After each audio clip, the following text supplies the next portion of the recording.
class, we will study free trade and the World Trade Organization, as well as the arguments of its supporters and critics. But first, we need to go over some basic trade vocabulary. A tariff is a tax charged on imported or exported products. For example, when you buy imported cheese, it is more expensive than cheese made in the United States because it was taxed at a higher rate when it entered the country. A quota is a limit on how much of a product a country can import or export. For example, only a certain number of Japanese cars can be imported into the United States each year to protect the U.S. automobile industry. Free trade usually just means international trade without restrictions, like tariffs or quotas.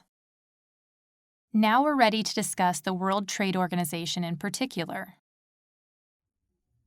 Formed in 1995, the World Trade Organization, or WTO, is an international council that creates, administers, and enforces trade agreements among its member countries. The members of the World Trade Organization account for over 90% of global trade. Currently, a handful of nations would like to join the organization.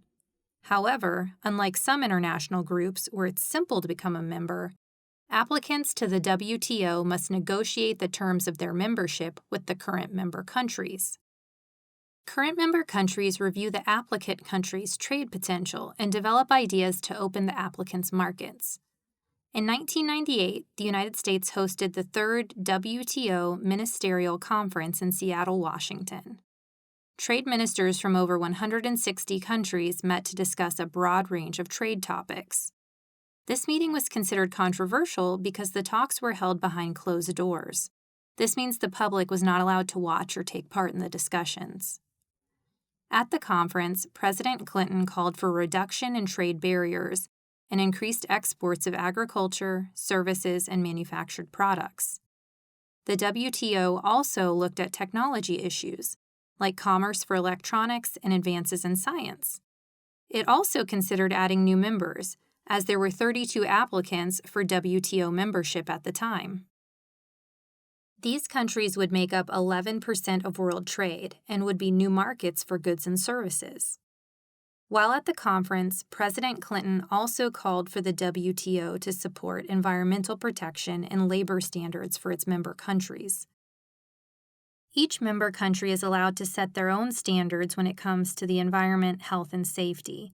However, the WTO agreements state that safety standards must be fair and not used as barriers to trade.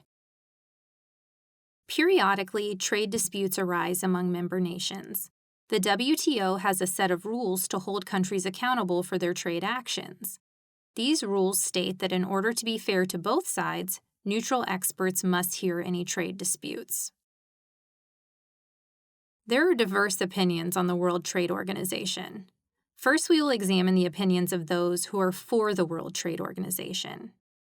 There are many politicians, interest groups, and corporations who support the World Trade Organization. They argue that free trade will help the United States. Many U.S. companies want to export goods in order to make more money so they can invest in research and development. For example, American farmers sell their crops and agricultural products to other countries to make a profit. Supporters argue that the United States needs to be part of the WTO in order to compete in the global economy. Americans are extremely competitive in exporting wheat, tractors, aircraft, chemicals, medicines, and computer software, as well as sound recordings, movies, and television programs.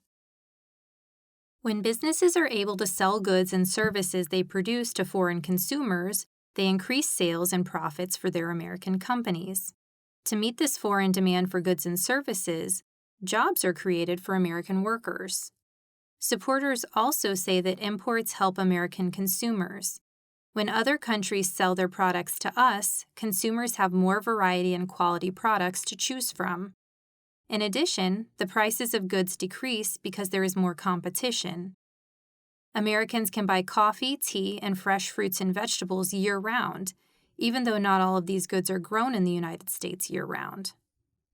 We also rely on products like oil from foreign countries, so we don't use up all the natural resources within U.S. borders.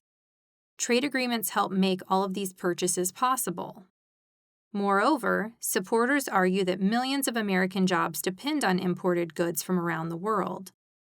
Dock workers, for example, unload containers in U.S. ports every day. Truck drivers transport imported goods to distribution centers and points of sale. Retailers stock clothes, shoes, and accessories from other countries, in addition to American-made products. Likewise, grocery stores display a broad range of imported and domestic foods on their shelves. American factory workers need imported parts to finish products. In our modern and diverse economy, imports help create jobs at home. Now we will examine the arguments of those against the World Trade Organization. People protested WTO meetings in Geneva, London, and Seattle. When protests in Seattle turned into riots, local police officers used tear gas and arrested demonstrators. The issue of free trade has united some very different groups for a common cause. The three main groups include labor unions, human rights activists, and environmental groups. Labor unions disagree with free trade because they believe it will hurt American workers, especially those in positions represented by unions. Without tariffs to protect industries like steel, some American companies won't be able to compete with foreign companies. They may have to lay off workers or even shut down entirely. Critics of free trade also argue that it will cause Americans to lose higher-paying jobs. Earlier in the lesson, you learned that imports can increase jobs in the United States. However, many of these jobs do not require highly skilled workers and therefore don't pay well, such as jobs at retail stores.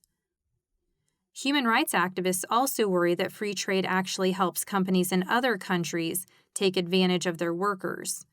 In the United States, there are many laws to protect the rights of workers, but in some countries, workers are paid low wages and have dangerous working conditions.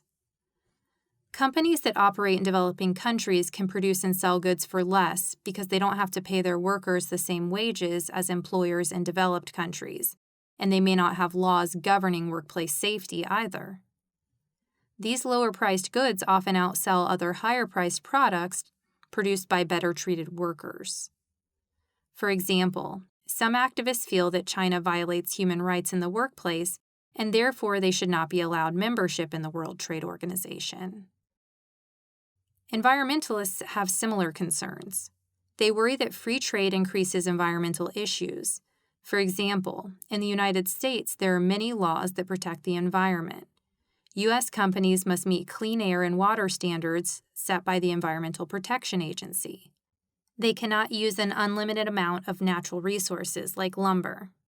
In some countries, however, companies do not have to comply with environmental regulations. They can pollute the air and water and use natural resources without restrictions. Because these foreign countries don't have to meet environmental standards, they can produce goods more cheaply than countries that have to spend time and money meeting environmental standards. There are other groups who disagree with free trade and the World Trade Organization as well. Socialists, for example, feel that free trade increases the gap between the rich and the poor in the world and only really helps big corporations. Farmers protest free trade because many small farms cannot compete with foreign farms that export lower-priced crops into the United States. While the World Trade Organization and free trade have many supporters and detractors, global trade is somewhat inevitable in our modern global economy and will continue to evolve.